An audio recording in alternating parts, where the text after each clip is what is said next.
The best decision of my life ಏನಂದರೆ ನಾನು 75 days ಚಾಲೆಂಜ್ನ start ಮಾಡಿದ್ದು.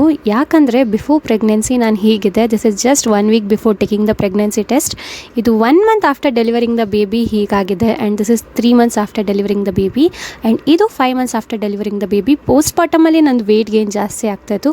ಅಪ್ರಾಕ್ಸಿಮೇಟ್ಲಿ 88 kgs ತನಕ ಆಗಿಬಿಟ್ಟಿದೆ. ಬಟ್ 75 ಡೇಸ್ ಚಾಲೆಂಜ್ನ ಸ್ಟಾರ್ಟ್ ಮಾಡುವಾಗ ನಾನು 84-85 ಇದ್ದು 75 ಡೇಸ್ ಚಾಲೆಂಜ್ ಕಂಪ್ಲೀಟ್ ಆಗೋ ಅಷ್ಟರಲ್ಲಿ 76 kgs ಆಗಿದೆ. That too with lots of inch loss.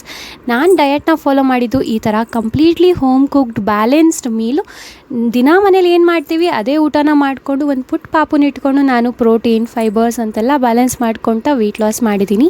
ನಾನು ವೆಯ್ಟ್ ಲಾಸ್ ಜರ್ನಿನ ಸ್ಟಾರ್ಟ್ ಮಾಡಿದ್ದು ಪಾಪುಗೆ 6 ಮಂತ್ಸ್ ಆದಮೇಲಿಂದ. ಯಾಕಂದರೆ ಮಗುಗೆ ನ್ಯೂಟ್ರಿಷನಲ್ಲಿ ಯಾವುದೇ ಕಡಿಮೆ ಆಗಬಾರ್ದು ಆ್ಯಂಡ್ ಬ್ರೆಸ್ಟ್ ಮಿಲ್ಕ್ ಸಹ ಯಾವುದೇ ಸಪ್ಲೈ ಡೌನ್ ಆಗದೆ ಇರೋಂಗೆ ನಾನು ನೋಡಿಕೊಂಡು ನ್ಯೂಟ್ರಿಷನ್ನ ಬ್ಯಾಲೆನ್ಸ್ ಮಾಡಿ ವೆಯ್ಟ್ ಲಾಸ್ ಮಾಡಿದ್ದೀನಿ. 5 ಡೇಸ್ ಚಾಲೆಂಜ್ ಕಂಪ್ಲೀಟ್ ಆಗೋಷ್ಟರಲ್ಲಿ ನಾನು 8-9 kgs ವೆಯ್ಟ್ ಲಾಸ್ ಮಾಡಿದ್ದೆ. ಅದ್ರ ಜೊತೆಗೆ ಹಿಂಚ್ ಲಾಸ್ ಸಹ ಸಿಕ್ಕಾಪಟ್ಟೆ ಆಗಿತ್ತು. ಆ್ಯಂಡ್ ನನ್ನ ಮುಖದಲ್ಲಿ ಸಹ ಯಾವುದೇ ಫೇಸ್ ಗ್ಲೋ ಕಡಿಮೆ ಆಗಿರಲಿಲ್ಲ ಆ್ಯಂಡ್ ಏರ್ ಲಾಸ್ ಸಹ ಆಗದಿರ ಕಂಪ್ಲೀಟಾಗಿ ಹೆಲ್ತಿ ವೇನಲ್ಲಿ ವೆಯ್ಟ್ ಲಾಸ್ ಮಾಡಿದ್ದೆ. January 1st ಆಫೀಸ್ ಜಾಯ್ನ್ ಆಗಬೇಕಾಗಿತ್ತು. ಸೊ ಮನೆ ಕೆಲಸ ಆಫೀಸ್ ಕೆಲಸ ಅಂತ ಒಂದು ಸ್ವಲ್ಪ ಸ್ಟ್ರೆಸ್ ಆಗಿ ಆಚೆ ಕಡೆ ಜಂಕ್ಸ್ನ ಸಹ ಕನ್ಸ್ಯೂಮ್ ಮಾಡಿಬಿಟ್ಟಿದ್ದೀನಿ. ಆ್ಯಂಡ್ ಇವಾಗ ನಾನು ಮತ್ತೆ 100 ಡೇಸ್ ಚಾಲೆಂಜ್ನ ಸ್ಟಾರ್ಟ್ ಮಾಡ್ತಾಯಿದ್ದೀನಿ.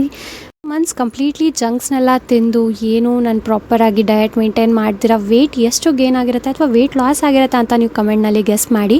ಸೊ ಇವಾಗ ನನ್ನ ಬಾಡಿ ಕಂಡೀಷನ್ ಹೀಗಿದೆ. This is before 100 days. After 100 days ಹೇಗಾಗಿರುತ್ತೆ ಅಂತ ತಿಳ್ಕೊಳ್ಬೇಕಂದ್ರೆ ನೀವು ನನ್ನ ಪೇಜ್ನ ಫಾಲೋ ಮಾಡಲೇಬೇಕು.